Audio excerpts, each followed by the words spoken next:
سلام. ما یه مراجعه کننده از شهرستان ایلام داشتیم.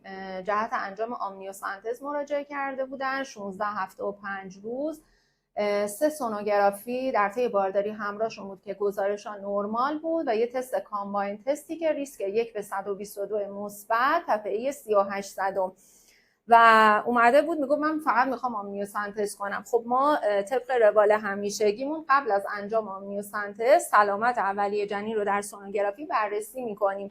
در سونوگرافی اون چی که خیلی مهم بود و دیده شد این که قلب جنین سمت راست جنین بود، یعنی شیفت قلب سمت راست شده بود و معده با دهن وارد قفسه سینه شده با تشخیص هرنی دیافراگماتیک که حالا این هرنی میتونه یک یافته ایزوله باشه، میتونه در زمینه اختلالات کرموزومی و یا در زمینه سندروم های ژنتیک باشه که مشاوره های لازم رو خدمتشون گفتیم.